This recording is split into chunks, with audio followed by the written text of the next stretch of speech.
After saving an entire world, Rima receives the cruelest reward imaginable. Branded a dangerous rebel by the very kingdom he protected, the legendary summoner is dragged before a roaring crowd, where his public execution is about to begin. As the nobles calmly watch his final moments, bitter memories flash through Rima's mind.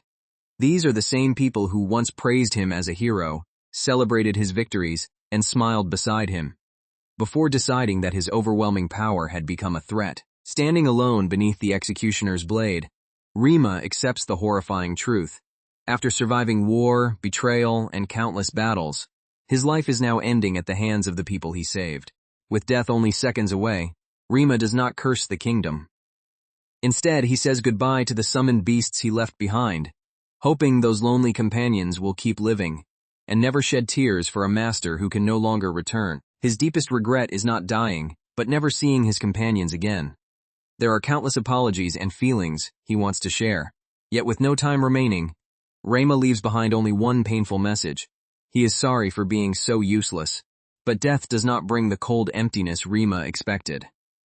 He awakens beneath a hospital ceiling, wrapped in a warmth so gentle and familiar that it feels almost impossible after the brutal world he just left behind.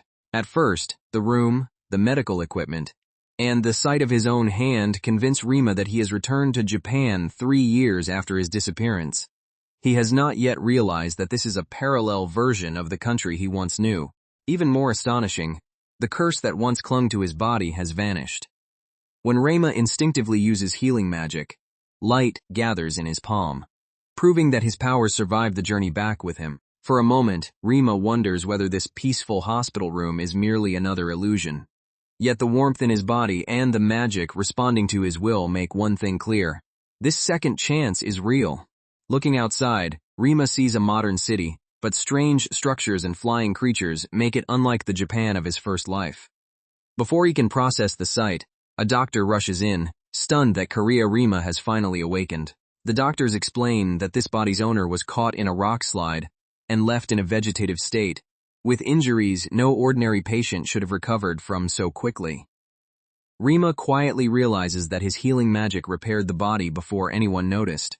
Rima's parents arrive in tears, apologizing as though the accident were their fault.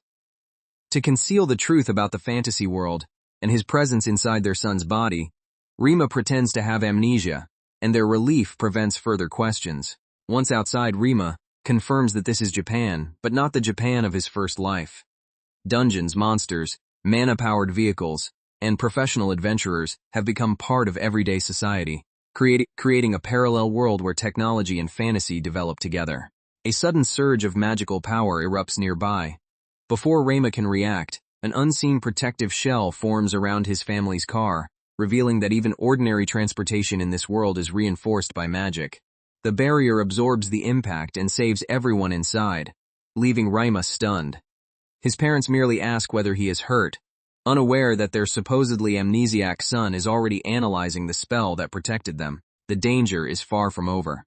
A griffin that escaped from a dungeon crashes into the street, scattering civilians and forcing Rima's family to abandon the car before the monster tears through it. Rima knows a griffin should require several skilled adventurers or knights to defeat, and revealing his power would immediately destroy his peaceful disguise. The sensible choice is to run like an ordinary civilian. But a terrified woman is trapped directly in its path. The woman suddenly throws herself between the griffin and a child. Her reckless courage shocks Rima because she has no strength to survive the monster's next strike. Unable to watch an innocent person die, Rima charges forward and catches the griffin's claw with his bare hand.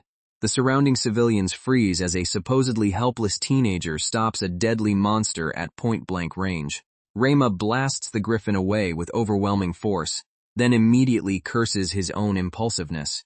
He has revealed too much, and the fear on Rima's mother's face reminds him that this borrowed life now carries a family's hopes. While dust and emergency barriers fill the street, Rima braces for questions. Rescue workers focus on the escaped monster and injured civilians first, giving him only a brief moment before witnesses can surround him. Before the crowd closes in, Rima senses a magical signature he would recognize anywhere. It belongs to one of the summoned companions he believed he had lost in the fantasy world, Luna. A massive silver wolf descends beyond the emergency cordon in a burst of light. The sudden arrival draws every eye away from Rima, and he can only stare as one of his lost companions stands before him. Luna takes human form and embraces Rima, overwhelmed that her master is alive. At the same time, the famous adventurer Ayane Yukizaki arrives to secure the area, leaving him between a companion from the fantasy world and this Japan's version of his childhood friend. Using her authority as an adventurer, Ayane keeps the crowd and officials occupied before introducing herself. Rima continues hiding behind amnesia as she explains that she, Kariya Rima, and Shiki Amagase grew up together in this world. Before leaving, Ayane promises to tell Rima anything he wants to know about this changed world. Her warm confidence gives him a path forward, even though he still has no idea how deeply his old life is connected to hers. Rima begins piecing together this dungeon-era Japan. Monsters became resources, adventurers became public figures, and live-streamed exploration reshaped society, while familiar faces exist here with histories belonging to the local Kariya Rima. He finally understands that he did not return to the exact Japan of his first life. His soul awakened inside the body and unfinished life of this parallel world's Kariya Rima, whose disappearance and condition remain unexplained. A playful voice interrupts his thoughts. Luna reveals that she was the first beast to contract with the heroic Rima, and stayed beside him throughout his 3 years in the fantasy world, proving that their reunion crosses more than one boundary. Rima struggles to believe his companions truly crossed worlds with him. Yet Luna's warmth, familiar habits, and unwavering devotion are too real to dismiss as a dream, and hope begins replacing the despair he carried from his execution. Luna then reveals that the others are not gone at all. They are resting within Rima's soul. Hearing that every companion he mourned still exists finally breaks through his exhaustion, and he collapses into sleep with relief. When Rima awakens again, the central mystery remains. He does not know why his soul entered Kariya Rima's body, or where the body's original consciousness has gone, but Luna refuses to let him face those questions alone. Rather than waste this second chance, Rima makes a new vow. No matter what this world hides, he will protect the companions who followed him beyond death. Luna silently shares that resolve. If anyone ever tries to hurt her master again, she and the others will use every ounce of their monstrous power to prevent history from repeating itself. With that promise made, Rima finally allows himself to rest. For the first time since his betrayal, the former hero can dream without expecting an executioner's blade. In this new Japan, fighting talent is not merely useful, it is entertainment. Dungeon exploration has become a live-streamed spectacle, where adventurers build careers, fame, and entire audiences by battling real monsters. Rima learns that every dungeon functions like an independent world, complete with unique climates, creatures, resources, and rules. To him, these mysterious spaces may also hold the answer to why he was returned. He compares dungeon adventurers to the streamers he once knew from modern culture. The difference is terrifyingly simple. These creators do not play games for viewers. They risk their lives inside actual monster-infested worlds. This world's Ayane has become one of Japan's most famous adventurers, with millions of subscribers following her expeditions. Rima is stunned that someone so similar to the girl from his first life now stands at the center of this dangerous industry. Before chasing answers, Rima knows he must understand this world's power system and determine how much of his former strength remains. Entering a dungeon is inevitable, but exposing himself too early would invite endless trouble. That night, Rima summons a weapon and a robe woven from Luna's fur. The gear can conceal his presence for long periods, allowing him to slip into a dungeon unnoticed while testing his summoned beasts and remaining magic. His destination is the Kurogane Ruins, a C-rank dungeon complex whose upper zone contains intelligent orcs, while a concealed subspace known as the Dragon Graveyard holds far more dangerous creatures. The layered structure makes it ideal for testing his power in secret. Rima reaches the entrance and finds the dungeon sealed for the night. Rather than turning back, he sees the closure as perfect cover, because no ordinary adventurers should witness what he is about to unleash. With no crowds, guards, or streamers nearby, the abandoned entrance gives Rima exactly what he needs: freedom to move through the dungeon without maintaining the helpless identity everyone expects. Wrapped in his black robe, Rima descends through the upper ruins and studies the orcs gathering ahead. The quiet infiltration feels more like the battlefields of his fantasy world life than a peaceful return to modern society. The dungeon suddenly trembles as the orcs move sooner than expected, and a spatial disturbance opens deeper inside the complex. Rima realizes both the local monsters and the hidden dragon graveyard have reacted to his intrusion. An attack catches Rima off guard, but Luna saves him before the blow lands. She proudly calls it her duty, while Rima apologizes for remaining as reckless and unreliable as ever. A second woman appears inside the summoning circle. Sol, Luna's older twin sister. Furious that Rima called Luna first, Sol demands to know why her beloved master entered danger without summoning both of them. Sol's jealousy immediately turns intense. She accuses Rima of no longer loving her and refuses to accept any excuse, revealing a possessive side so overwhelming that even he is momentarily speechless. Rima realizes this terrifyingly affectionate behavior is Sol's true personality. Luna has seen it before, and now the dungeon's monsters are approaching, while the sisters argue over which one deserves their master's attention. Even after Sol's overwhelming display of affection, Rima refuses to push her away. He gently reassures her that he needs the real Sol by his side, not some restrained version pretending to be calm for his sake. Those words instantly melt Sol's anxiety. Realizing Rima truly accepts her troublesome personality, she lights up with delight and clings to him even more fiercely, while Rima can only brace himself for the affection he has just encouraged. Their exchange is interrupted when the spatial disturbance spills open and a swarm of wyverns emerges from the dragon graveyard zone. Sol erases the first attackers, then demands a head pat as payment for protecting her master. Luna refuses to let her sister claim all the praise. Before Rima can stop them, the twins turn the hunt into a competition, declaring that whoever defeats the most monsters will earn the right to spend an entire day alone with him. Rima immediately realizes how dangerous that reward is. A simple contest of strength is already unfair when both sisters can annihilate armies, and giving them personal time with him only guarantees that neither of them will show the slightest restraint. With the prize decided, the sisters launch forward like released storms. What should have been a routine dungeon hunt becomes a violent race as Luna and Sol tear through the wyverns before Rima can even issue proper instructions. The sky fills with collapsing monsters as the twins compete at a terrifying pace. Every strike is precise, merciless, and far beyond what this world's adventurers could handle, leaving Rima to watch an entire hunting ground disappear in moments. Rima tries to warn them not to overdo it, but his voice is swallowed by the destruction. Once Luna and Sol begin competing for his attention, common sense vanishes, and the surrounding monsters become little more than unfortunate score markers. Even Rima is surprised by how weak these dungeon wyverns seem, compared with the true dragons of the fantasy world.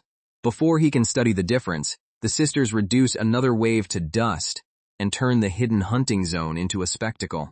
One surviving monster lunges through the chaos, giving Rima a chance to act. He steps in and cuts it down cleanly, reminding the twins that their master is not merely someone who stands behind them while they do all the fighting. Then the ground trembles beneath a more imposing presence. An armored guardian from the dragon graveyard emerges through the unstable passage, and even Luna and Sol pause, while Rima wonders whether it might finally offer resistance. That hope lasts only an instant. The sisters strike together and crush the guardian before it can demonstrate its strength, confirming that even the hidden zone's apparent defender is far below the monsters they once fought. With the final monster gone, both sisters immediately claim victory and demand their promised reward. Unfortunately, they destroyed the entire hunting ground so quickly that there is no reliable way to count their kills, leaving Rima trapped between two equally stubborn winners. Rather than reward either of them, Rima scolds both sisters for going far beyond what was necessary. Luna and Sol may have enjoyed themselves, but wiping out every monster in sight risks, creating a problem much larger than their childish contest. Rima begins considering the dungeon's ecosystem and the resources adventurers depend upon. Monsters are dangerous, but their magic stones and materials support this world's society, meaning total extermination could be just as harmful as allowing them to run wild. Still, he cannot deny that the sisters protected him and made the hunt effortless. Rima thanks them honestly, only for Sol to seize the opening and request a proper date, a proposal that would be difficult to accept, without attracting enormous attention. Unable to reject her outright, Rima promises that they may go out together when the opportunity arises. Sol treasures that vague possibility like a sacred contract, her excitement making it clear that she will never allow him to forget his words. The promise sends Sol into another burst of uncontrollable joy. She launches herself at Rima with enough force to create a violent gust around them, leaving him crying out as Luna watches her sister celebrate in the most physically dangerous way possible. After exhausting herself, Sol shrinks into her small, fluffy form and settles against Rima. The terrifying beast who just massacred wyverns now looks harmless beneath his hand, quietly accepting the gentle head pats she had demanded from the beginning. Luna asks whether Rima can stop Sol whenever she becomes this excited. He admits there is no controlling her once she loses herself, so he leaves that impossible responsibility to Luna, who understands her twin better than anyone else. The peaceful break ends when Luna catches the scent of a human deeper inside the hidden zone. Rima asks her to lead the way, unaware that an adventurer entered the dragon graveyard before the complex was closed. Earlier that evening, a boastful A-rank streamer had slipped into the dragon graveyard before the Kurogane ruins were sealed. Convinced that danger would increase his audience, he ignored every warning and continued broadcasting alone. The streamer reaches a frozen mountain region buried deep inside the dungeon. Rather than turn back, he marvels at the scenery and continues broadcasting, believing the unexplored landscape will make his channel famous before anyone else can claim the discovery. His viewers begin flooding the chat with emergency warnings, reporting that something abnormal is happening inside the dungeon. The streamer notices the strange signs as well, but instead of escaping, he imagines himself becoming the hero who solves the crisis live. Blinded by ambition, he announces that he will handle the emergency himself. In his mind, surviving this incident will transform him from an entertainer into a legendary adventurer. Even though every instinct should be telling him to run, the reckless streamer soon discovers the corpse of an emerald dragon. Instead of recognizing that a stronger predator must be nearby, he imagines the fame waiting beyond it and continues toward a region even S-ranks would fear. Rima and Luna reach the frozen zone just as an enormous dragon called Ragnarok reveals itself. Its pressure dwarfs the surrounding monsters, but Rima remains calm and studies how this dungeon-born dragon differs from those of the fantasy world. Rather than unleashing everything immediately, Rima treats Ragnarok as a controlled test. He needs to measure the limits of Rima's body, his restricted mana, and the strength his companions can safely use in this world. Rima summons a weapon and takes position, finally treating the encounter seriously. Ragnarok may be extraordinary by modern standards, but it is also the best available measure of how much of his former combat ability remains. He calls Levatine, yet the result confirms his fears. Rima's body can channel only a fraction of his old mana, limiting the number of weapons, spells, and companions he can maintain at once. Accepting those limitations, Rima shifts his focus to support. He strengthens Luna and Sol, tells them to stop holding back, and prepares to coordinate their assault rather than waste precious mana trying to overpower the dragon alone. The sisters charge beneath Rima's enhancements, striking Ragnarok from opposite sides. Their resistance and speed rise in perfect balance, allowing them to tear through the dragon's defenses, while their master adjusts every spell from behind them. Ragnarok begins to crumble under the twins' synchronized attack. Rima is impressed by their growth, yet not truly surprised.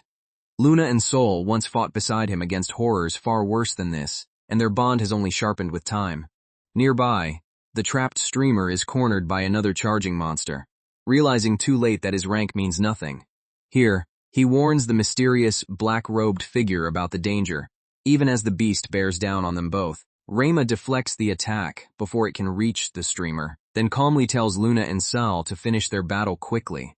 His effortless intervention leaves the adventurer speechless, because the stranger he tried to warn is clearly the strongest person in the dungeon. Responding to their master's command, Luna and Sol unleash a final destructive combination. Ragnarok is swallowed by their power and annihilated, bringing the supposedly unbeatable dragon down before the stunned streamer's camera. The moment Ragnarok falls, the unstable dragon graveyard subspace begins to vanish. The streamer catches only a glimpse of the black robe before the frozen landscape distorts, and the hidden zone starts collapsing around them. A system warning confirms that the abnormal subspace is disappearing, and anyone left inside will be erased with it. There is no time to celebrate or investigate. They must find a surviving route back into the Kurogane ruins. Reima first demands to know whether the streamer broadcast the battle. The question seems absurd during a dimensional collapse, but Reima needs to understand whether his summons and fighting style have already been exposed to the world. The streamer admits that the Dragon Graveyard's original teleport gate vanished around 7 that morning. Without it, they are trapped in a detached subspace whose scenery and exits are being erased piece by piece. Reima closes his eyes and expands Manitection through the unstable zone. Beneath the distortion, he catches the faint presence of an altar that may still connect the collapsing Dragon Graveyard to the main dungeon. Luna follows the trace at impossible speed and locates the hidden gate almost instantly.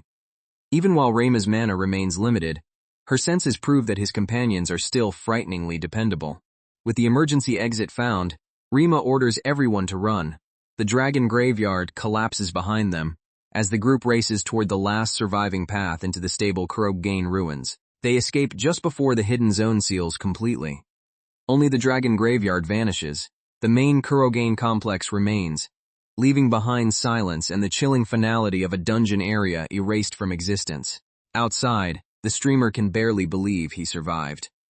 Surrounded by people and stable ground again, he tries to regain his usual confidence, but the memory of the black-robed summoner and those impossible beasts refuses to leave his mind. Reima quietly suggests returning home before anyone questions them. Luna immediately points out that their house lies in the opposite direction, exposing how disoriented he is after the escape and ruining his attempt to leave with dignity. Back home, Reima collapses from exhaustion and worries about what the reckless streamer recorded. The man survived, but his live broadcast may have revealed far more of the Black Robe's abilities than Reima intended. His fear is confirmed the moment he checks his phone. Searches and trending posts are exploding with clips of a mysterious black-robed summoner, turning Reima's secret intervention into the internet's newest obsession. Morning arrives with an almost unnatural calm. While Reima eats and tries to ignore the chaos online, an unexpected call at the door interrupts him, making him wonder who would visit so early. The visitor is Ayane, who invites him to walk to school with her. For Reima, the simple request becomes his first step into the ordinary life that belonged to the local Karia Reima. As they walk, Ayane studies him and says he still feels like the person she remembers. The silence remains awkward because she carries years of memories with Karia Reima, while the soul beside her knows only fragments of that history. Reima jokes that amnesia destroyed his sense of direction and checks the map like a stranger in his own neighborhood. He quietly relies on Ayane to guide him through the routines and relationships attached to this body. For Ayane, walking beside Karia Reima again is deeply emotional. The familiar route recalls the days before his disappearance, while the heroic Reima listens closely and tries to understand the boy whose life he has inherited. Ayane explains that the old Reima never stopped pushing himself, despite having no mana. He studied dungeons obsessively, earned the guild's recommendation, and repeatedly entered dangerous places beside her, determined to prove that effort could overcome his natural disadvantage. She also mentions the guildmaster who supported them when no one else believed in Reima. Those adventures nearly cost him his life more than once, but Ayane's expression makes it clear that his stubborn courage was one of the reasons she trusted him so deeply. The Karia Reima she remembers was a dungeon fanatic, brilliant, clumsy, absent-minded, and devastated whenever a calculation failed. Hearing this, the heroic Reima realizes the body's owner fought humiliation with discipline rather than supernatural power. Ayane says that, memories or not, he has not truly changed. The remark unsettles the heroic Reima because he is concealing another identity, yet his instincts repeatedly lead him toward the same choices Karia Reima once made. She points out another familiar habit. Reima unconsciously slows his pace whenever she falls behind. Even without remembering their childhood, his kindness remains automatic, and Ayane playfully uses that small gesture as proof that the person beside her is still Reima. Ayane finally admits that she was frightened to face him after everything that happened. Walking together has calmed her, especially when he slips into his old habit of apologizing too much. A flaw so familiar that it makes the distance between them feel smaller. At the school gates, Ayane asks Reisma to depend on her while he rebuilds his life. She cannot restore his memories, but she can help him navigate the relationships, expectations, and dangers waiting inside the world he has returned to. Rima accepts, promising that she can rely on him as well. The simple exchange leaves both of them embarrassed, yet it also restores a bond that neither amnesia nor years of separation has been able to erase. Shiki soon appears with his usual blunt energy, greeting Kariya Rima as though no time has passed. He jokes about repaying an old debt and explains school life, giving the heroic Rima another glimpse of the friendship attached to this body. Inside the principal's office, Yuki Kazama personally welcomes Rima back. Rather than treating him as a burden, the principal expresses genuine gratitude that he survived, revealing how strongly the school still values the student everyone thought they had lost. Rima questions whether returning is even possible after missing an entire term. His education, social standing, and memories are all fractured, making normal enrollment seem unreasonable. But the principal has already decided that his abilities are too valuable to abandon.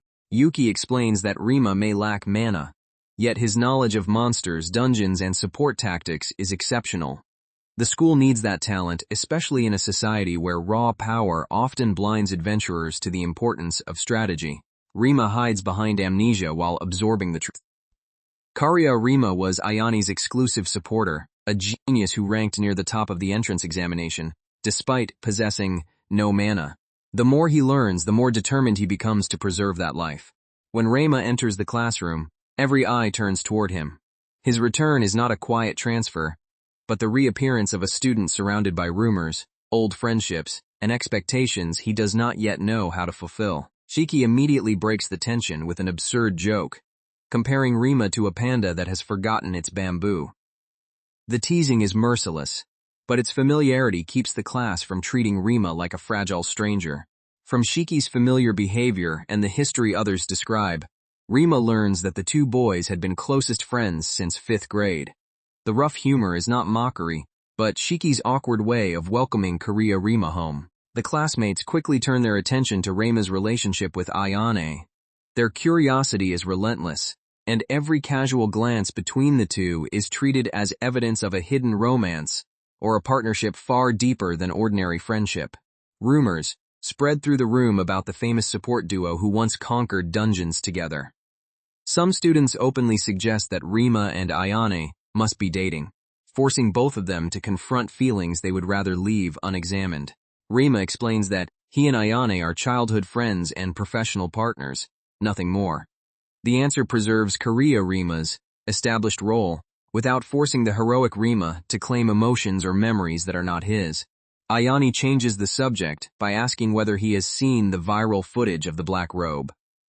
Ma freezes internally, because the mysterious summoner everyone is praising is none other than himself. The class enthusiastically analyzes the black robe's support timing, claiming that every movement was calculated perfectly. Their admiration is especially intense, because the unknown fighter coordinated summoned beasts and allies with a level of precision rarely seen even among professionals. Rima pretends indifference and jokes that he has already blocked the black robe from his social feeds. Meanwhile, the others continue praising the creatures in the video, completely unaware that their classmate is secretly connected to every one of them. After class, Shiki invites Rima to hang out, then awkwardly remembers that his friend has forgotten their usual routines. The realization briefly exposes how much Rima's amnesia has changed even the simplest interactions between them. Shiki reintroduces himself properly, explaining that his job is enchanter and telling Rima to lean on him whenever necessary. Beneath the casual tone is a clear promise that their friendship will not disappear simply because Rima cannot remember it. Their reunion is interrupted by an emergency alarm. Monsters have escaped from an underground dungeon. Students ranked C or higher are ordered to support the defense, instantly transforming an ordinary school day into a live combat situation. Shiki rushes toward the danger with the other qualified students. Rima watches him leave and realizes that the people connected to this body are once again placing themselves in harm's way. just as Ayane described. Although Shiki insists he can fight, his pale expression betrays his fear. As an enchanter, he is essential to the group but vulnerable on the front line, and the growing number of monsters leaves little room for mistakes. Teachers order Rima to evacuate because he has no weapon, no official combat clearance, and has only recently recovered. To everyone else, entering the battlefield would be suicide, but abandoning Shiki is a choice he cannot accept. Shiki tries to reassure him, claiming the students can hold the line despite the injuries. No one has died yet, but the strain in his voice makes it clear that the situation is deteriorating faster than the school can control. Once no one is watching, Rima whispers the command to summon a weapon. His peaceful school identity falls away, replaced by the experienced hero who has survived wars far more terrifying than this outbreak. He activates mana detection, scans the terrain, and wraps himself in a black robe woven from Luna's fur. The disguise hides his face and presence, allowing the mysterious black robe to enter the battlefield without exposing Karia Rima. Moving through the chaos under concealment, Rima slips past teachers and students alike. Every route is chosen to avoid witnesses because rescuing his friends will mean nothing if the world discovers the impossible power hidden inside him. The monsters surge through the damaged corridors, but Rima closes the distance without hesitation. His body is still weaker than before, yet years of combat experience guide every step toward the most dangerous part of the outbreak. He summons a dagger sharp enough to cut orichalcum, and finally begins the hunt. The weapon may look modest, but in Rima's hands, it becomes a precise execution tool designed to end each monster before it can threaten another student.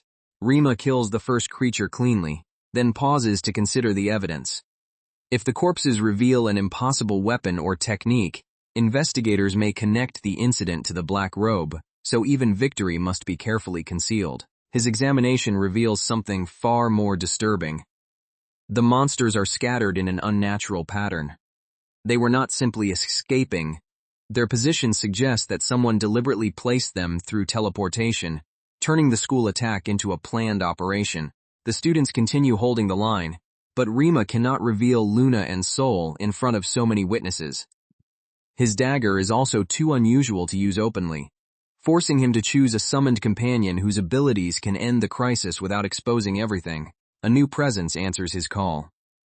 Lycoris enters the battlefield with lethal grace, her power immediately shifting the balance as she moves to intercept the monsters surrounding the exhausted students. Lycoris cuts through the attackers before they can reorganize. Her movements are swift and silent, leaving the students with only fleeting glimpses of the mysterious ally supporting them from the shadows. The battle becomes a blur of steel and magic as Rima and Lycoris advance.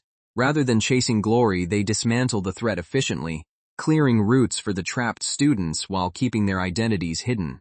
Another wave collapses beneath Lycoris's attack. The monsters that overwhelmed trained students cannot withstand a companion who once fought beside Rima in another world, and the crisis begins turning into a controlled extermination. Rima quietly notes the impressive resolve of Meikutsu's students, who continue fighting despite their fear and exhaustion. Once the immediate danger passes, he dismisses Lycoris with a promise that they will speak again later. But Lycoris does not leave cleanly. Her body suddenly weakens, and the summoned warrior, who had just dominated the battlefield, collapses, forcing Rima to catch her before anyone can discover them. A rapid body scan reveals severe fever and mana depletion. Rima traces the problem to the Arche-Hydra bond, linking Lycoris with her counterpart Hydros, which is reacting badly to the incomplete synchronization between his soul and Karia Rima's body. Rima begins treating her, explaining that the crisis may actually be a sign of progress. His magic circuits are for cleaning, and as his soul settles more completely into Karia Rima's body, summoning should become easier and safer. The diagnosis confirms that his soul has nearly synchronized with its vessel. Magic now flows with less resistance, but that improvement also means the bonds connecting him to his companions are becoming more intimate and potentially more dangerous. For a moment, the battlefield and school disappear from their thoughts. Rima remains beside Lycoris in quiet concern, while she looks at the master she once believed lost forever and struggles to contain emotions far stronger than her weakened body. Still trembling from the strain, Lycoris asks Rima to hold her hand. She fears that if she lets go, the warmth proving he is alive will disappear again, and Rima quietly grants the request rather than dismissing her vulnerability. Her fear reaches back to Rima's execution in the fantasy world. For Lycoris, losing her master was also the instant the meaning of her entire existence collapsed. After his death, Lycoris briefly considered destroying the world that had taken him from her.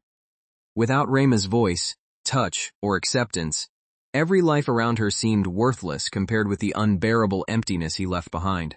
Yet Rima had once given her more than commands. He spoke to her, touched her without fear, and accepted the poisonous power others despised. Remembering that kindness, Lycoris decides her deadly abilities must protect his life, instead of avenging his death. She vows to remain hidden if necessary, and to endure any loneliness as long as Rima survives. The farewell she once thought permanent has been overturned, and now she refuses to lose him a second time. Rima accepts the weight of her devotion, rather than condemning it. As Lycoris clings to him, he promises to carry both her love and her darkness, giving her permission to stop pretending that everything is fine. Lycoris calls herself corrupted and unworthy, yet still desires the strength to carry the impurities surrounding the person she loves. Rima hears the self-hatred beneath her words and realizes how deeply his death scarred the companions he left behind. Her promise becomes frighteningly absolute. Anyone who threatens Rima will be eliminated, no matter the cost. It is an oath born from love, grief, and obsession, and Rima knows he must guide that devotion before it consumes her. Elsewhere, the modern adventurer world is introduced through rankings, beginner streams, and carefully compiled statistics. Success is no longer measured only in survival. Popularity, public records, and online attention now shape an adventurer's reputation. The screen displays several celebrated S-rank adventurers, including Ayane, Kagura, Kaiser, and other national-level fighters. These are the stars dominating dungeon culture, and Rima will soon be forced into the same spotlight he is desperately trying to avoid. Back at school, the first years are informed that their dungeon conquest training will begin soon under experienced tutors. The announcement electrifies the class, because this is their first chance to prove themselves in a genuine expedition. Students immediately speculate about which famous adventurer might supervise them, throwing around names like Kaiser and Kagura. Rima ignores the excitement and studies his own team instead, knowing that celebrity means nothing once a dungeon starts killing people. He quietly skims the available information, comparing modern tactics with the brutal knowledge he carried from another world. The system may be unfamiliar, but the same truth remains. Careless preparation turns even a simple mission into a funeral. While researching, Rima finds diaries describing Karia Rima's childhood with Ayane and Shiki. Each page preserves events the heroic Rima never lived, allowing him to understand the body's original owner through the thoughts left behind. Rather than imitate those diaries blindly, Rima decides to understand their author.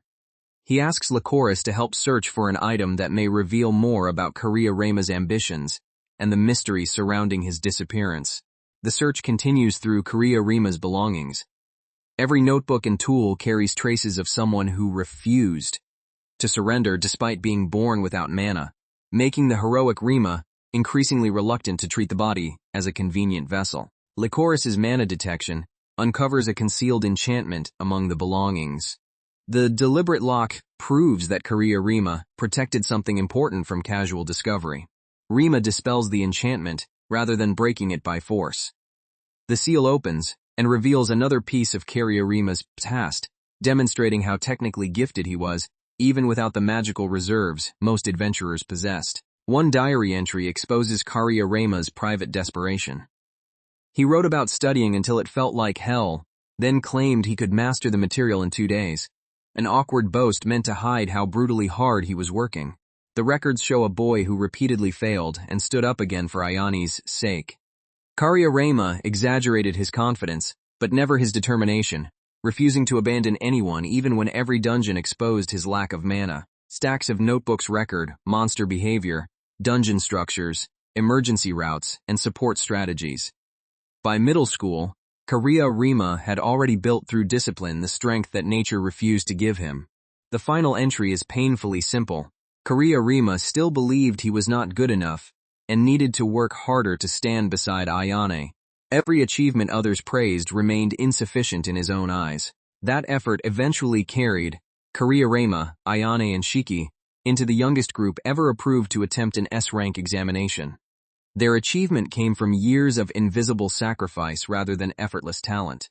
Moved by the diaries, the heroic Rima renews his determination to find a path back to the fantasy world where he was executed.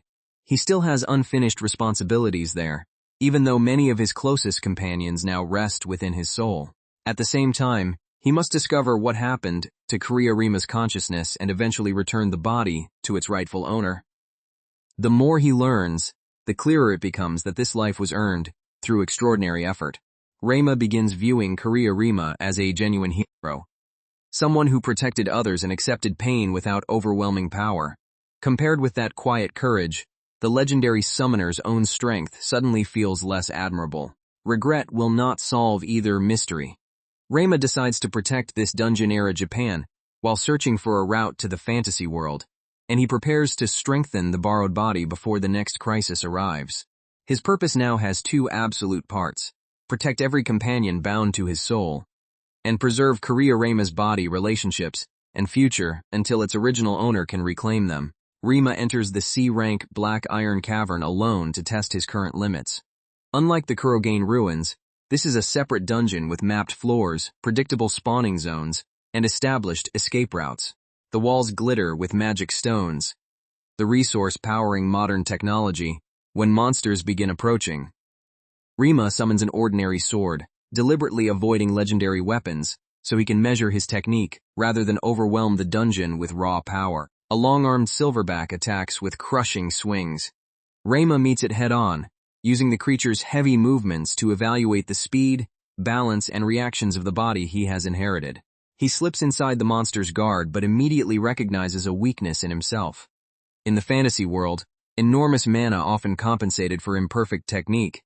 Inside Kurashi's body, every wasted motion could become fatal. Rima recalls Rima's detailed research and locates the silverback's magic stone near the left side of his chest. Knowledge replaces brute force and gives him a clean target that will end the fight with minimal energy. His blade strikes the weak point, and the monster collapses. As he moves deeper, the legendary summoner's combat instincts begin blending naturally with the support knowledge recorded by Kurashitai. Satisfied with the initial test, Rima prepares to return. His control has improved, but the dungeon has taught him that Kurashi's body cannot survive prolonged recklessness merely because the soul inside it remembers being invincible. Before he can leave, mana detection reveals a dangerous cluster ahead. A minotaur, a shadowy humanoid, a hellhound, a killer panther, and something heavier approaching behind them. Such monsters should never gather naturally on this floor. At the center of the disturbance, a beginner party is trapped. Rima realizes the group is facing enemies far beyond its rank, and without immediate help, their first adventure will become their last. The terrified adventurers beg for assistance as another powerful silverback closes in. Their formation is broken, their escape route is gone, and every second Rima spends hesitating brings them closer to being torn apart. Rima could escape alone, but saving the beginners risks exposing the black robe. The choice mirrors the principles in Kurashi's diaries, proving that both men would refuse to abandon people in front of them. He makes the only choice either Rima could accept. No one will be abandoned. Concealment becomes secondary as he steps between the beginners and the monsters, ready to face the consequences after they survive.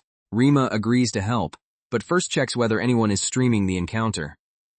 Once he confirms there is no active camera, he can fight without turning another rescue into a viral investigation. He summons Lycoris and her scythe, unleashing a poison capable of corroding the soul itself. Against ordinary dungeon monsters, the effect is instantaneous, transforming a hopeless encirclement into a one-sided execution. Lycoris sweeps through the first attackers, while Rima controls their movement. The monsters fall before they can adjust, their superior numbers rendered meaningless by a summoned beast designed to kill far more terrifying enemies. The remaining creatures attempt to scatter, but Rima and Lycoris close every path. In moments, the cavern that had echoed with desperate screams becomes silent, except for the collapse of defeated monsters. Once the danger passes, the rescued beginners surround Rima, with stunned gratitude. Some even ask for his autograph and name, treating their mysterious savior like a celebrity rather than the man who is trying to remain invisible. They question whether he is truly a summoner and how anyone could possess such overwhelming strength. Rima avoids a direct answer, knowing that every detail he shares could connect this encounter to the black robe. Before their curiosity grows more dangerous, Rima disappears into the dungeon's shadows. He leaves the party alive and bewildered, carrying another impossible story that will soon spread through the adventurer community. Silence returns after his departure. The rescued party can only stare at the empty passage, unsure whether the black-robed figure was a human adventurer, a summoned monster, or something the dungeon itself produced. Inside his soul, Rima's companions tell him not to dwell on the risk he took and urge him to rest with a snack. Their casual concern softens the tension, reminding him that even legendary beasts can worry about something as ordinary as his exhaustion. When Rima returns home, his mother immediately realizes he entered another dungeon. Her fear is not anger, but the terror of nearly losing her son again, and she begs him not to treat his recovered life as disposable. Rima reassures his mother that the next expedition is an official school activity supervised by S-rank adventurer. He promises he will not be alone, though both of them know that powerful escorts cannot guarantee safety inside a dungeon. Before the school expedition, Rima's mother stops him and reveals that she has preserved something for this day. Handing it over means accepting that the son she nearly lost has chosen the adventurer's path again. She places a protective charm in his hands and asks him to carry it. The small object has none of the grandeur of his legendary weapons, yet its value is greater because it contains a mother's desperate wish for her child to return alive. Alongside the charm are custom pieces of equipment and notes prepared by Rima before the accident. His family preserved them during his hospitalization, waiting for the day he might enter a dungeon again. The heroic Rima understands how the equipment should be used, but hesitates to claim it. Every carefully adjusted component belongs to the boy who built this life through effort, making him question whether he has earned the right to wear it. Rima's mother does not demand victory or fame. She simply asks him to do his best without getting hurt. A modest request carrying more emotional weight than any royal order Rima received in the fantasy world. Rima promises to come home safely. The vow is made for the mother who believes he is her son, for Rima whose future he is protecting, and for every companion who already endured losing him once. The class expedition begins at the abandoned beast nest, a C-rank floor-type dungeon. Its ruined terrain looks manageable, but Rima knows that official rankings often hide sudden mutations, irregular spawns, and dangers no manual can predict. Asahi, a fellow first-year supporter assigned to Rima's team, approaches before the mission and says she is counting on his guidance. Her straightforward trust adds another responsibility to the expedition. Because Ayane is assigned elsewhere, Asahi quietly asks whether something happened between her and Rima. The question shows how closely their classmates watch the famous partnership, even during preparations for a dangerous mission. Nearby, Kagura loudly teases Asahi for monopolizing Ayane's celebrated childhood partner. Her dramatic reaction draws attention toward Kaiser and introduces the eccentric S-ranks assigned to supervise the students. Ayane contacts the group and begins introducing the adventurers responsible for the exercise. The atmosphere immediately changes, because these are not ordinary instructors but celebrities whose names dominate dungeon broadcasts across the country. Rima introduces himself as a support specialist.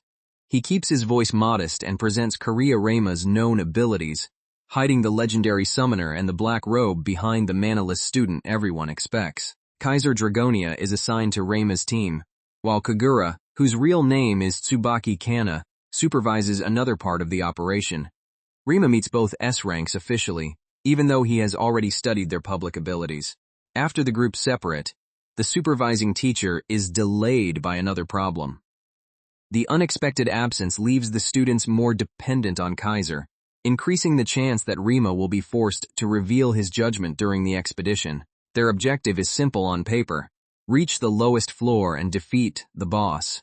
Rima feels the familiar weakness of his mana-deficient body, but refuses to let discomfort undermine the trust his team has placed in him. Shiki and Asahi take their positions as the party begins moving. Their roles complement Rima's support style, giving him a chance to apply Rima's strategies within a real team, instead of relying entirely on summoned monsters. The official practical stream goes live through Kaiser's channel. From this point onward, AbyssManga will be broadcast to thousands of viewers, turning an educational mission into a public performance with no room for hidden miracles. Kaiser introduces Reima and Asahi to the audience as promising support students. The spotlight immediately falls on them, and Reima must demonstrate enough skill to protect the party, without revealing why his instincts resemble those of a veteran hero. Reima calmly presents himself, while Asahi explains her ability to enhance strength and speed. Kaiser completes the formation as their frontline powerhouse, creating a balance that appears conventional only because Rima's true summoning power remains hidden. Kaiser explains that the expedition is part of an official school project streamed for educational purposes. Viewers will watch how professionals guide younger adventurers, unaware that one student may soon become the person guiding the professional. Using a rare teleportation item, Kaiser transfers the group directly to the 15th floor. He insists the stream should showcase the next generation rather than steal their spotlight, forcing Reima and Asahi to take meaningful responsibility from the beginning. The party steps into the deeper layer and immediately adopts combat formation. The cheerful disappear, replaced by the disciplined silence of people who know that one careless movement can attract an entire floor of monsters. Their target is a Cyclops believed to roam the middle layers. While the audience focuses on Rima's unusual presence, he studies every corridor, searching for inconsistencies that might reveal whether the dungeon is behaving normally. Rima draws his custom support guns, Noir and Blanc. One weapon applies debuffs while the other channels assistance, allowing him to shape the battlefield without appearing to overpower the monsters directly. He instructs Asahi to strengthen the party while he weakens the enemy. The plan divides their responsibilities cleanly, letting each supporter amplify Kaiser's assault without wasting mana through overlapping effects.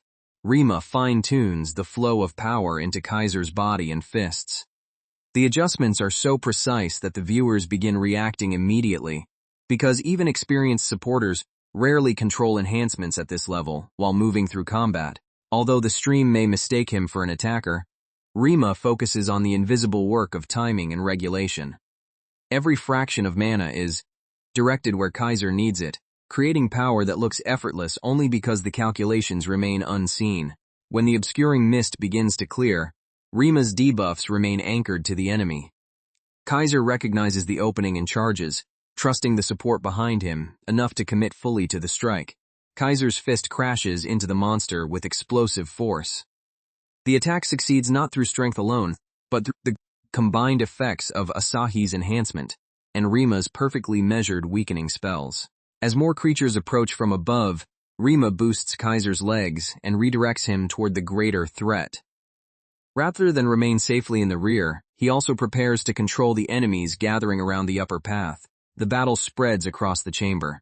Kaiser tears through the front line, while Reima and Asahi maintain the rhythm of buffs and debuffs, keeping the party's momentum from collapsing under the growing number of attackers. Kaiser openly praises Rima for keeping pace and issuing reliable calls in the middle of combat. For a student supposedly recovering from amnesia, his composure is extraordinary, and Kaiser begins treating him as a genuine partner rather than a protected trainee. Rima redirects the praise toward Asahi, acknowledging that her enhancements make his calculations possible. With the middle layers cleared, the team advances downward, expecting the Cyclops to be waiting somewhere ahead. The dungeon suddenly presents an alarming inconsistency. The Cyclops and its followers carry weapons far more advanced than crude wooden clubs.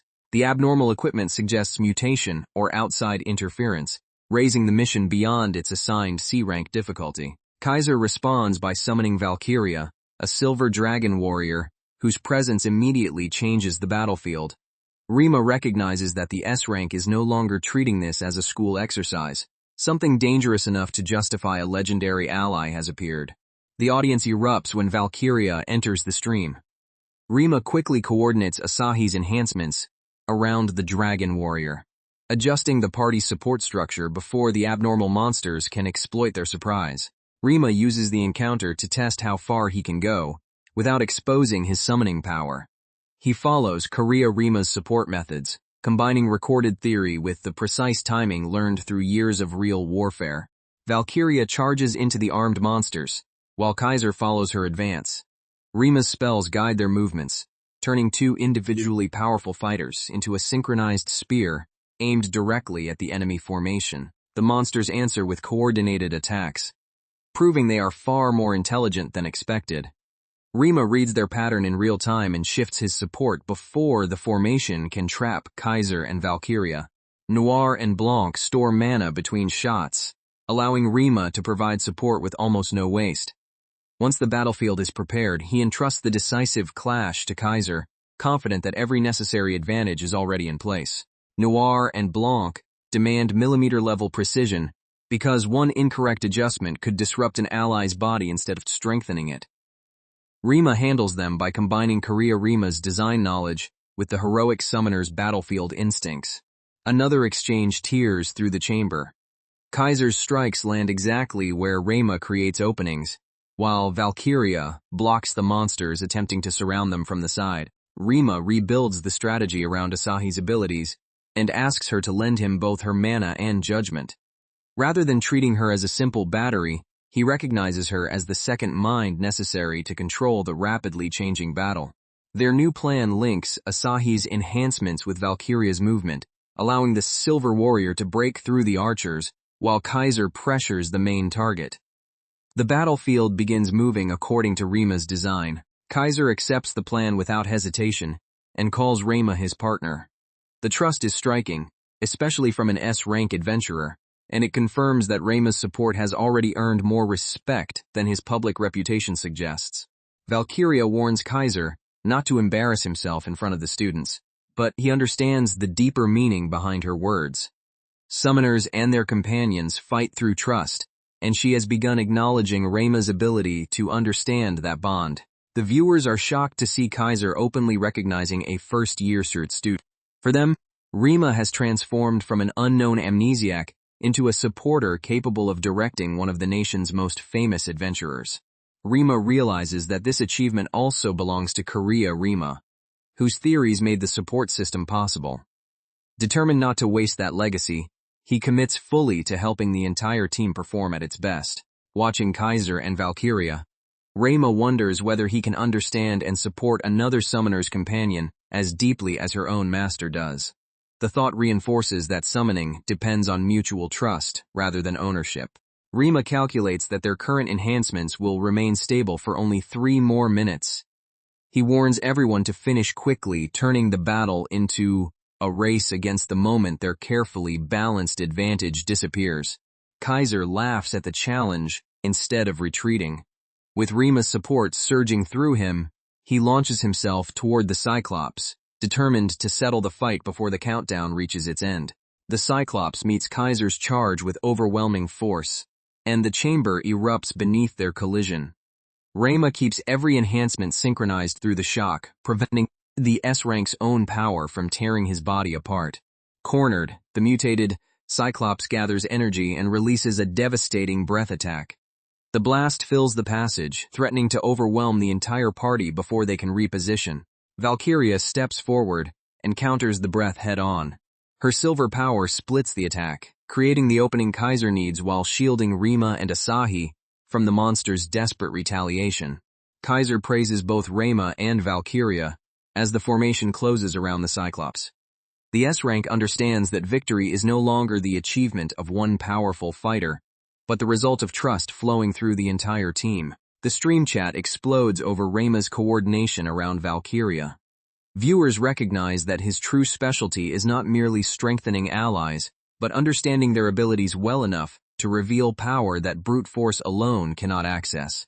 Rima privately refuses to claim all the praise. Much of the theory came from Rima's research, while his own contribution is the battlefield experience needed to apply it under pressure. Kaiser refuses to let him dismiss the result. But the Cyclops rises again with a more dangerous posture. Its mutation has pushed it close to A rank, and the creature begins using trained martial movements rather than wild swings. Before they can finish it, An urgent message arrives from the lower layers. A monster stampede is forming, and the team must abandon the exercise immediately, using the magic stone teleport system to reach the crisis. Ayane's party is already trapped below, holding back an S-rank stampede with dwindling strength. Kaiser and Valkyria prepare to reinforce them, but the scale of the disaster makes even their arrival feel dangerously late. Reima insists on joining the rescue, because Shiki is among those in danger. He wraps himself in the black robe once more, choosing secrecy over helplessness, and stepping into the identity the world has already begun to fear. With the disguise secured, Reima summons Luna in her Managarm form alongside Lycoris and Hydros. The companions answer instantly, and the supposedly powerless student rushes toward the stampede, surrounded by forces capable of changing the battlefield. Asahi witnesses the transformation and realizes the truth behind Rima's hidden anxiety. Rather than expose him, she feels the pain and responsibility driving his actions. Understanding that the black robe is not chasing fame, but trying to save everyone. That realization strengthens Asahi's own resolve. Even without Reima's impossible power, she refuses to remain behind, deciding that protecting others matters more than the fear of entering an S-rank disaster. Kaiser joins the advancing group as monsters flood the lower layers. He places his trust in Reima without demanding explanations, accepting that the mysterious summoner beside him is currently their best chance of preventing a massacre. At the front line, Ayane forces the exhausted students to keep fighting instead of surrendering to panic. She is shocked when Valkyria arrives, but the Silver Warrior's presence confirms that reinforcements have finally broken through. The rescue collides with the stampede in a violent counterattack. Kaiser and Valkyria tear into the leading monsters while Rima's summoned companions spread across the battlefield to protect the weakened students. Ayane catches sight of the black-cloaked newcomer and demands to know who he is. Reima cannot answer honestly, so he lets his actions speak, cutting through the monsters threatening her formation. A pack of monstrous wolves surges in as reinforcements, closing the path behind the students. Their coordinated movement reveals that the stampede is not random chaos, but a force capable of adapting to resistance. The black robe arrives at exactly the moment the defense begins collapsing. His timing is suspiciously perfect. Yet the students have no choice but to accept the help of a stranger whose commands immediately stabilize their lines. Although no one can see his face, the group recognizes that he saved them from certain death. Fear of his identity is temporarily replaced by the desperate relief of having someone strong enough to challenge the stampede. Rima claims he came from the surface to assist and has no interest in becoming a celebrity. The statement sounds almost absurd after his viral appearance, but it reveals that every intervention has been motivated by necessity rather than attention. He quickly explains the available roles: support, direct attack, summoning, and close combat, then asks the others to trust his commands. There is no time to debate his identity while monsters continue advancing. With the formation accepted, Rima orders a complete sweep of the surrounding enemies. His instructions transform the scattered survivors into a coordinated force, giving them the momentum needed to push back against the next wave. Luna and Lycoris take the right flank, combining speed with poisonous attacks. The monsters collapse before they can break through, while Rima continuously adjusts the formation to prevent any opening around the injured students. The wolf pack reveals its true danger, a three-headed species capable of destroying entire nations if allowed to multiply. In this world, they are treated as dungeon threats, but Rima remembers monsters like them turning battlefields into graveyards. Ayan watches the Black Robe eliminate the beasts with terrifying efficiency.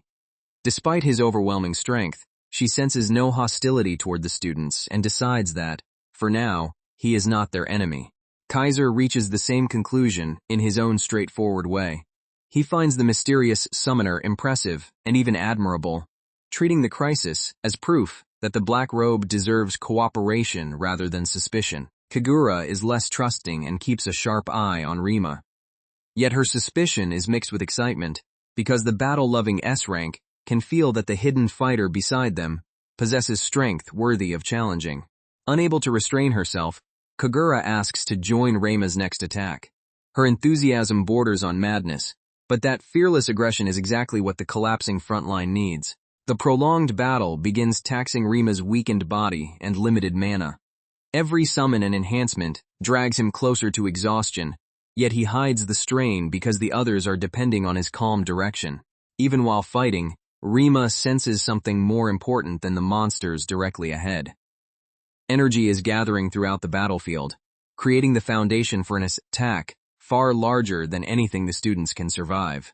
He realizes that residual heat from countless spells is being collected instead of dispersing. Someone or something is storing the aftermath of the battle, transforming every exchange into fuel for a devastating release. Rima asks what technique could use such a vast amount of heat and receives an unsettling answer. The preparation requires fire on an enormous scale, and the result will be anything but merciful. A sinister pressure spreads as the accumulated flames respond. The air itself seems to burn, warning everyone that the next will not distinguish between monsters, structures, or anyone too close to the blast. Kagura reveals that the technique is a secret art passed through generations. Rather than simply striking one target, it gathers the battlefield's heat into a single overwhelming judgment. The final preparations lock into place, while the monsters continue advancing. Rima adjusts the formation to create space, knowing that one mistake could leave allies caught inside Kagura's own finishing move. Kagura unleashes Cruel Sun. A miniature inferno erupts across the battlefield, swallowing the Stampede's front ranks and turning the lower layer into a blazing horizon. When the flames finally recede, countless monsters have vanished. The surviving students stare at the scorched battlefield, stunned by the power required to erase an army in a single attack. For one brief moment, the battlefield falls silent.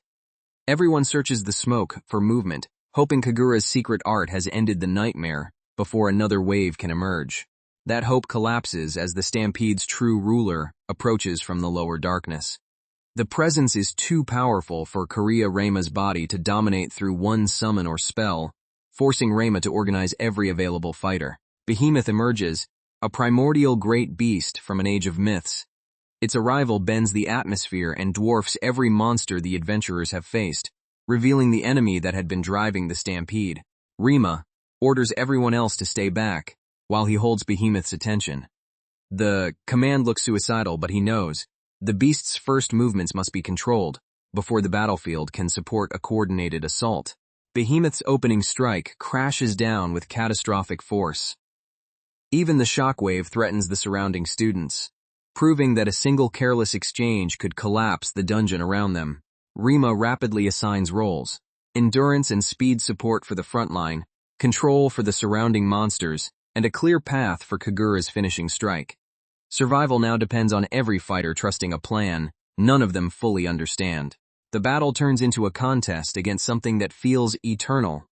Behemoth advances through attacks that would destroy ordinary bosses, its massive body treating the combined power of S ranks as little more than resistance.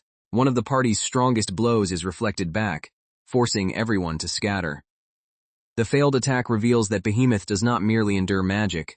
It can redirect power and punish anyone who relies on a straightforward assault. Kagura's secret art also fails to bring the beast down. Rima recognizes that they cannot win through brute force, because Behemoth's defenses are designed to survive exactly the kind of overwhelming attacks they are using. Worse still, the escalating battle is destabilizing the entire dungeon. If they continue trading attacks at this level, the structure may collapse before either side falls, burying students and S ranks together. Reima estimates that the formation can restrain Behemoth for no more than 5 minutes. That narrow window becomes their entire strategy: contain the beast, prevent the dungeon from collapsing, and prepare one decisive strike. The front line commits to buying those precious minutes. Every defender knows they may be crushed before the final attack is ready, yet no one retreats while the students behind them remain trapped. Rima's allies scold him for taking every danger onto himself, but their anger is rooted in trust. They refuse to let the Black Robe act as a disposable shield when victory requires everyone to share the risk. The plan is refined around Ione's ice, the Silver Wolf's mobility, and the flying enemies threatening the formation. Rima assigns each role with absolute confidence, asking them to trust the strategy even when it appears reckless. They follow him because he always steps into danger first, That self-sacrificing instinct is the same quality Rima possessed, making even suspicious S-ranks willing to place their lives in the black robies. Ayane reveals that her strongest divine annihilation technique requires 5 uninterrupted minutes to charge. Rima's estimate now becomes a perfect but unforgiving deadline. The formation must hold until the instant her spell is ready. Rima immediately searches for more mobility and control, asking whether the silver summon can create the opening Ayane needs. Every remaining resource is being converted into seconds, and even one hesitation could ruin the entire attack. Valkyria launches into the air before Behemoth can react. Her movement draws the beast's attention upward and gives the ground team a rare chance to reposition. The airborne assault lands, finally forcing Behemoth away from the students. The attack does not defeat it, but for the first time the party begins controlling the monster, instead of merely surviving its advance. Defensive magic rises around the formation as Behemoth retaliates. Rima reinforces the barrier at the last instant, preventing the shock from tearing through the exhausted adventurers sheltering behind him. Another violent exchange shakes the chamber. The attackers rotate according to Rima's commands, striking just long enough to hold the beast, before retreating behind the next layer of protection. Behemoth suddenly turns its power toward the ceiling. Rima realizes the beast intends to collapse the dungeon itself, bypassing their defense by burying everyone beneath the structure. He shouts a warning before the attack lands. The formation breaks just in time, spreading the adventurers away from the falling debris, while Rima redirects support toward those caught closest to the impact. Even after surviving, Rima warns everyone not to relax. Behemoth is learning from their tactics, and the next attack may target the weak points they have already revealed. The party resumes the assault beneath a rain of shattered stone. Each strike is less about damage, and more about preventing Behemoth from focusing long enough to destroy the entire floor. Rima unleashes a purifying current through his available power, stripping away part of Behemoth's resistance. The opening is narrow, but it is the first sign that the beast's supposedly absolute defense can be weakened. He warns the others that they will not receive another opportunity like this. Every prepared technique must land together, because Behemoth will adapt the moment it understands what they are attempting. Rima entrusts the next phase to Lunto and Sol, ordering the twins to release everything they have. Their combined strength once shattered armies, and now the entire battlefield depends on that unbreakable bond. The sisters charge from opposite directions, their attacks converging on Behemoth's weakened defense. The beast is finally forced to brace itself, giving the waiting S-ranks the opening Rima promised. Kaiser follows the twins into the gap, driving his power straight into the exposed point. His strike pushes Behemoth back, but the strain threatens to tear through the enhancements, stabilizing his body. Kaiser shouts for the black robe to slow down, recognizing that Rima is pushing his mana beyond its safe limit. Rima ignores the warning because any reduction now would allow Behemoth's defense to recover. Luna and Sol synchronize more deeply. Drawing strength from a bond no separation has ever broken. Their power does not come from identical abilities, but from absolute certainty that the other will always complete the attack. Sol matches Kagura's rhythm, while Rima channels mana into both of them. The coordination unlocks a level of strength none could reach alone, transforming individual techniques into one continuous assault. The stronger the bond, the stronger the summon becomes. Rima remembers how this connection carried Luna and Sol through their past war against the Demon King, and he relies on the same trust against Behemoth. Rima's body is far weaker than the one the heroic summoner possessed in the fantasy world, but he can still support Luna with everything available. He turns every remaining drop of mana into strength for her. 5 brutal minutes pass as Rima holds the formation together. Through the chaos, he hears Ayane and Shiki completing their preparations, confirming that the final attack is finally ready. Rima calls for the battle to end in one strike. The entire formation shifts toward Behemoth, abandoning defense for the brief moment needed to deliver everything they have built. Power erupts from every direction as the combined assault begins. Behemoth is pinned beneath overlapping attacks, leaving it unable to reflect or evade the finishing sequence. The monster struggles against the converging force, but the restraints hold. Rima keeps the timing exact, preventing one technique from disrupting another as the battlefield compresses around Behemoth. Reima directs the final opening toward Kaiser, handing the S rank the moment he has been waiting for. Kaiser gathers his strength and drives forward while everyone else keeps Behemoth locked in place. Soul's flames burn through the poisonous resistance surrounding the beast. The cleansing fire removes another layer of protection, leaving Behemoth exposed to Kagura's divine finishing art. Kagura steps into the opening and unleashes her secret style. The technique carries every second the group purchased, concentrating their sacrifices into a single blow meant to break a creature born from myth. Infernal flames and divine power collide against Behemoth's body. The chamber becomes a storm of magic as the first layer of the finishing combination tears through its defenses. Luna follows with a freezing assault that locks the beast inside the impact zone. Fire and ice do not cancel each other. Under Reima's control, they create a violent cycle that prevents regeneration. Kaiser strikes through the elemental storm, driving the accumulated damage deeper. His attack carries the momentum of every supporter and summon behind him, turning one fist into the force of an entire party. Behemoth roars and attempts to release its stored power, but Ayani's charged technique descends before it can escape. The divine attack seals the monster beneath an overwhelming column of destruction. Levitine's flames join the assault, burning through the final resistance. Reima pours his remaining mana into maintaining the weapon, even as his body begins failing beneath the strain. The combined magic reaches a level capable of threatening gods. Behemoth's massive form is swallowed completely, and the surrounding dungeon begins cracking beneath the force of the attack. For several agonizing seconds, no one knows whether the beast has fallen. The party holds the technique at full strength, refusing to release Behemoth until every trace of its resistance disappears. The final explosion tears across the chamber. When the light fades, the mythical monster is no longer advancing, and the stampede that seemed unstoppable has finally been broken. Behemoth collapses, bringing the desperate battle to an end. Exhausted adventurers remain standing amid the wreckage, barely able to believe that their improvised alliance defeated a creature capable of destroying the dungeon.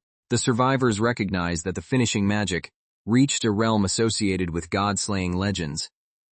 Congratulations spread through the battered group, but Reima knows the victory was possible only because every fighter trusted the others completely. Then someone remembers the official stream is still active. The most secretive battle of Reima's new life has been broadcast from beginning to end, leaving the Black Robe's abilities exposed to an enormous audience. They check the broadcast in disbelief. Clips are already spreading faster than the party can react, and every dramatic moment of the battle is being analyzed in real time. The viewer count has surpassed 500,000. Reima's attempt to remain a rumor has failed spectacularly, transforming the Black Robe into one of the most watched adventurers in the country. Despite the consequences, Reima does not regret protecting everyone.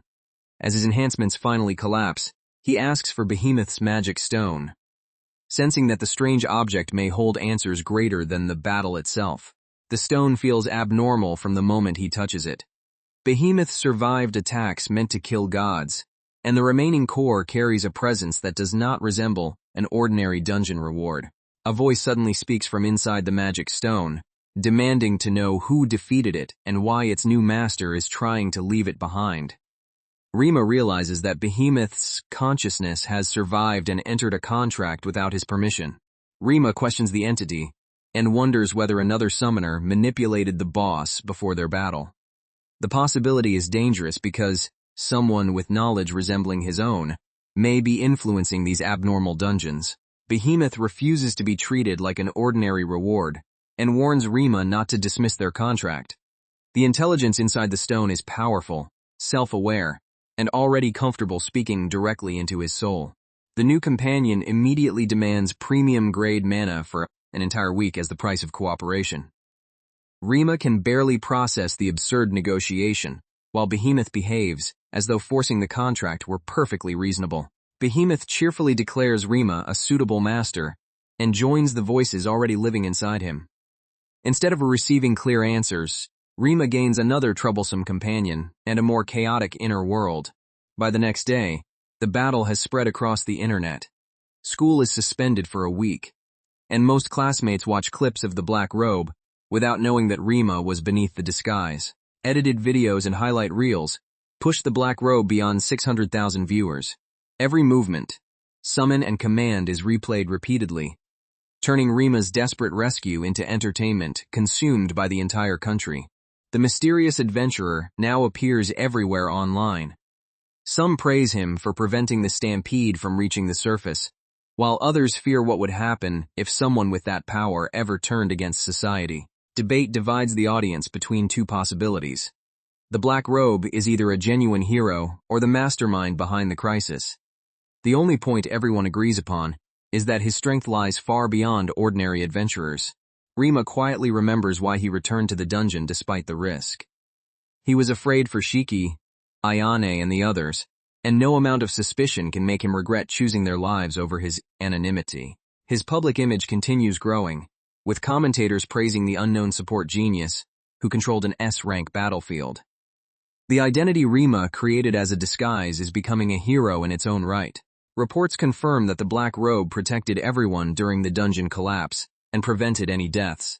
To the public, he has become the cursed dungeon seer, a mysterious figure who appeared when every official plan had failed. At home, Rima decides that Asahi and Shiki know enough to deserve a controlled explanation. He summons several companions so they can understand the power behind the Black Robe without revealing the full truth about his soul-crossing worlds. Luna, Soul, Lycoris, and the others appear before the stunned students. What seemed like an impossible rumor becomes undeniable reality, as legendary beings calmly stand inside Rima's home and wait for their master's explanation. Asahi and Shiki stare at the legendary beings and ask whether the person before them is truly the same Rima they knew. He confirms his identity publicly, while preparing a partial explanation for the power awakened after his hospitalization. Rima claims that his summoning abilities surfaced late and became clear only after his recovery. The story hides the fantasy world and Rima's missing consciousness, but it explains why he has acted secretly. He warns that the government and guilds would fight to control someone with this level of summoning power. Lycoris alone could terrify national authorities, and revealing the entire group would destroy any chance of an ordinary life. Rima introduces the companions one by one, describing Luna's loyalty, Soul's overwhelming affection, and Lycoris's dangerous devotion. Their personalities are as extraordinary as their strength, leaving Asahi and Shiki unsure whether to be amazed or frightened. The friends quickly notice that the relationship is deeper than a simple master and servant contract. Every summoned companion watches Rima with unmistakable love and trust, revealing bonds forged through years of shared survival. The conversation turns to Behemoth, and the contract formed through its magic stone after the battle. Rima explains that the bond is unusually forceful, making the beast's consciousness difficult to separate from the companions already inside his soul. They analyze why the finishing attack succeeded. Soul's flames struck from outside Behemoth's solar-resistant core and disrupted its protection, creating the brief weakness the rest of the formation exploited. Rima's expression becomes frighteningly serious as the discussion deepens. Asahi quickly changes the mood by suggesting a trip to the arcade, reminding everyone that he still needs moments that have nothing to do with dungeons or death. Shiki agrees, and the group prepares to go out together. Luna also shows interest, turning a simple arcade visit into Rima's first attempt at enjoying ordinary friendship alongside his summoned family. Luna and Soul ultimately remain behind to watch the house, telling Rima to enjoy himself. Their willingness to let him leave without them is small but meaningful, especially for companions who once lost him forever. After he departs, the sisters reflect that Rima has not changed at all. Whether in another world or modern Japan, he still carries every burden himself, and seeks peaceful moments only after everyone else is safe. Soul's smile fades as she admits a private fear. Since arriving in this world, she has not been able to fight as effectively as before. Every limitation feels like proof that she may no longer deserve to stand beside Rima. She refuses to show that weakness to him. Soul would rather maintain her confident, affectionate image than let Rima see how terrified she is of becoming useless. The contradiction tears at her. She is supposed to be one of his strongest companions, yet this new world keeps exposing limits she never faced before, making every failure feel like a threat to their bond. More than weakness, Sol fears separation. After losing Reima once, the possibility of being left behind again is unbearable, and she begins wondering whether her existence creates danger for the person she loves. She remembers watching Reima struggle, collapse, and rise repeatedly like a true hero. A darker instinct whispers that beings like her were once meant to destroy heroes, forcing Sol to question the violent origin hidden beneath her devotion. The mysterious text of origin becomes central to her fear. Sol worries that the truth of her nature may eventually turn her against Reima, so she begins searching for a way to prevent that destiny before he discovers it. Inside Sol lives Skoll, the ancient destructive identity from which her current form was born, a beast driven to devour light and ruin heroes. She fears that this origin may someday turn her against Reima. The heavy confession gives way to an awkward quiet. Even while Sol wrestles with thoughts of disappearance, the ordinary world continues around her, emphasizing how completely hidden her crisis remains from Reima. Meanwhile, Reima wants to return to dungeon training, but the Black Robe's viral fame makes every entrance dangerous. One careless appearance could expose his connection to the mysterious summoner now dominating the news. His soul and body are still only partially synchronized, limiting the amount of mana he can safely release. Reima understands that gaining power too quickly could destroy the vessel he is trying to return. Nevertheless, Reima needs enough strength to confront any surviving force tied to the Demon King, protect his companions, investigate the abnormal dungeons, and preserve Reima's body until its owner can return. To measure the contract system, Reima performs a random summon. He expects a controlled test, but the presence that answers immediately proves that nothing involving his companions will ever remain simple. Algol appears and greets Reima with shameless affection, throwing herself against him before he can establish any boundaries. The new summon is powerful, playful, and completely uninterested in behaving like a formal test subject. Algol reveals that she even prepared appropriate clothing and basic knowledge for this world. Her confidence leaves Reima speechless, especially when she declares that it is now his turn to meet her expectations. The conversation exposes the chaos inside his soul. Behemoth forced its way into the contract, while other legendary beings compete for the right to be summoned.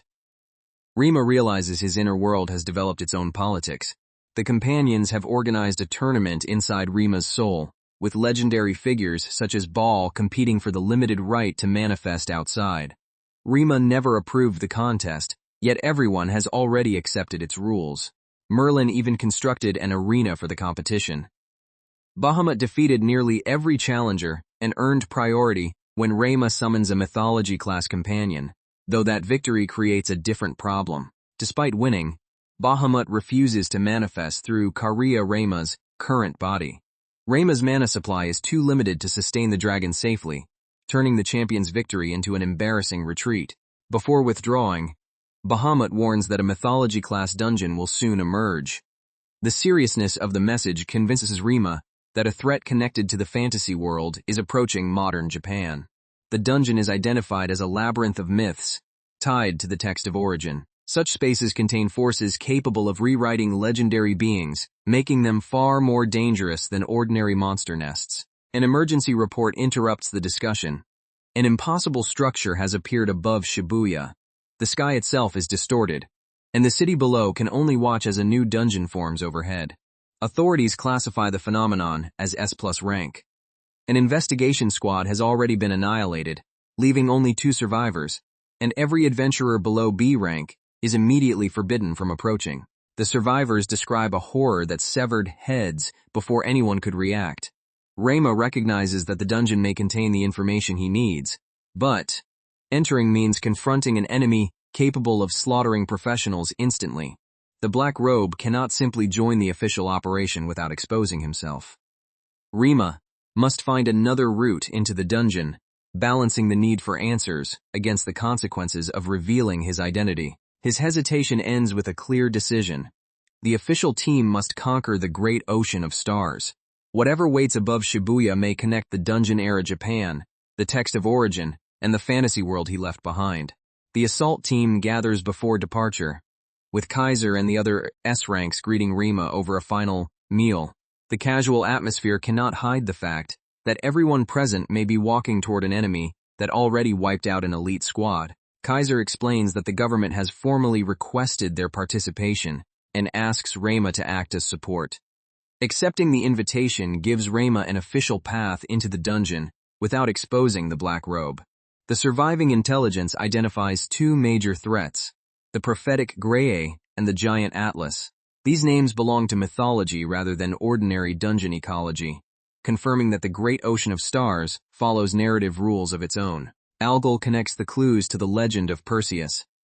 If the dungeon is rebuilding that mythology, then every monster, trial, and hidden rule may be leading toward a confrontation already written into an ancient story. The team lists creatures associated with Perseus and reaches the most dangerous possibility, Medusa. Her petrification could kill even S ranks before they understand the attack, making ordinary resistance equipment almost useless. Reima may possess the only reliable protection because his contract with Algol grants resistance to the authority associated with Medusa's myth. The others immediately look toward him, placing another critical responsibility on the support student. With the information reviewed, the team completes its preparations and eats what may be their final peaceful meal. Every joke feels slightly forced, because no one knows whether the dungeon will allow them to return. Reima steels himself for the expedition. The Great Ocean of Stars may contain a path toward the fantasy world, or clues about Korea Reima, but reaching either truth means entering a legend designed to kill heroes. As the operation begins, the surrounding mana shifts, and the dungeon's atmosphere fully awakens. Reima checks that everyone is ready, while fragments of older battles rise through his mind like warnings from another life. He remembers the records left by Korea Reima, though many details remain incomplete. Once again, the heroic summoner must combine another man's knowledge with his own experience and hope the two lives are enough to survive. One phrase stands out from Korea Reima's writings: absolutely protect them. The words mirror the promise guiding the heroic summoner, proving that both men would choose the same burden for the people beside them. The realization leaves Reima emotional. He is no longer fighting only to repay a borrowed body. He is continuing the will of Korea Reima, whose courage has become inseparable from his own decisions. The team crosses the portal and enters the Great Ocean of Stars. Behind them lies modern Japan. Ahead waits a world of myth where the rules of ordinary dungeons no longer apply. The government authorizes a live broadcast through the operation's official emergency channel. Reima once again steps into mortal danger beneath countless watching eyes, while Ball remains one of the companions competing inside his soul. Viewers flood the stream as the team explores the alien realm. The landscape resembles neither sea nor sky, surrounding the adventurers with a vast, unstable space that feels constructed from ancient memory. A warning signal interrupts their advance, and Reima considers manifesting the newly contracted behemoth to test the threat ahead. The dungeon reacts before he can commit, proving that even preparation may be too slow here. Kaiser summons Valkyria from the beginning rather than saving her for an emergency. The decision surprises everyone, but confirms how seriously the S-rank views a dungeon that has already slaughtered its first investigators. An enormous surge of magic rolls across the area. Reima detects multiple layers within it, suggesting that the enemy is hiding its true position behind distortions rather than attacking openly. The surrounding water-like space twists in impossible directions. Reflections separate from their sources, and the team struggles to distinguish real movement from the dungeon's shifting illusions. Three elderly silhouettes emerge through the distortion, the gray. Their shared sight and prophetic knowledge make them dangerous before they even attack, because they may already understand the party's next move. Reima asks Shiki to strengthen detection and maintain the party's buffs. Against enemies who conceal themselves through mythic authority, ordinary eyesight is useless. The team must expose them through coordinated magical perception. A second wave of distorted power sweeps through. The Gree refuse a direct confrontation, attacking through the environment while forcing the adventurers to waste energy searching for their real bodies. Ayani steps forward, frustrated by always being protected, and freezes the incoming wave. Her ice locks the distortion in place long enough for the others to identify the path of the attack. The frozen barrier absorbs the remaining force, shielding the party from a strike meant to scatter their formation. Ayane's intervention finally gives Rima a possible reference point inside the shifting realm. Even Valkyria struggles to sense the hidden enemies. The Grey's concealment is not simple stealth, but a distortion of recognition itself, causing observers to overlook the very presence they are searching for. Rima expands his mana perception beyond normal limits, tracing the flow rather than looking for bodies. Every false image consumes energy, and that imbalance may reveal where the real Grey are controlling the illusion. Once the pattern appears, Rima orders the front line to advance under attack buffs. The party stops reacting defensively and charges toward the points where the hidden magic is being generated. Valkyria releases a massive breath attack across the distorted space. The blast is not aimed at one target. It tears through the entire illusion, forcing the Grey to defend their actual positions. The concealed figures finally become visible, and Kagura cuts into their formation before they can vanish again. Rima's detection turns Valkyria's power into the opening the swordswoman was waiting for. Kagura demands that the enemy show itself properly and face her. Her challenge is reckless, but it keeps the Grey's attention fixed on her, while the rest of the team closes the trap. Shiki increases the party's enhancements to a dangerous level. The impact strains everyone's bodies, yet the additional speed is necessary to prevent the Grey from rebuilding their concealment. Fire follows the frozen attack, creating a violent elemental combination. The rapid change in temperature destabilizes the Grey's magic and strips away another layer of their defense. The team presses forward through the resulting explosion. Every roll remains synchronized. Kagura attacks, Valkyria controls the field, Ayane seals escape routes, and Rima links their timing together. As the Grey's debuffs begin failing, one of them mocks the party for relying on raw magic. Mythic beings cannot be defeated by power alone, and the warning suggests another hidden condition still protects them. Ayane moves beside Rima and calls him her best friend, before taking over part of the formation. She has watched him work himself to exhaustion for years, and now she refuses to let him carry the entire plan alone. Their combined attack breaks through the remaining defense. Ayane's control and Rima's support overlap without conflict, demonstrating the partnership the original Karya-Rima spent years building. When the Grey fall, Rima retrieves their ETH magic stone. The core contains an unusual concentration of mythic power, making it both a valuable resource and a possible clue to the dungeon's origin. The team regroups and reloads its supplies around the captured stone. Their victory belonged to precise teamwork, but the next enemy will be stronger, leaving no time to celebrate. Rima notices that the magic stone does not feel like an ordinary dungeon core. When it is offered to him, the strange resonance suggests it may interact with Algol or the text of origin inside his soul. With the first threat defeated, the group prepares to confront Atlas. The giant's name alone changes the mood, because a being associated with supporting the heavens may possess strength beyond any ordinary dungeon ranking. An insane surge of pressure descends before Atlas becomes visible. The space bends beneath the approaching weight, warning the adventurers that the next enemy's presence alone can crush them. Rima raises a shield around the party as the impact arrives. The barrier groans beneath the force, but it prevents the group from being flattened before the battle even begins. Atlas emerges through the destruction, his enormous form dominating the realm. One movement creates a shockwave powerful enough to tear apart the path behind the adventurers. Before a full battle can begin, the temple forming behind Atlas releases a spatial distortion that tears through the field and pulls Rima's parties inside. Atlas remains outside the shifting boundary, leaving that confrontation unresolved while Medusa's domain closes around them. Separated from Atlas inside the new structure, Rima expands mana detection through the temple and searches for traps, hidden enemies, and the signature associated with Medusa. The readings are dense enough to obscure almost everything. Among the countless signals, Rima senses a presence that does not match Medusa's, Atlas, or the Grey. He withholds the discovery until he can determine whether it is an enemy or an echo produced by the dungeon. The team moves deeper under his direction, while the temple continues shifting behind them.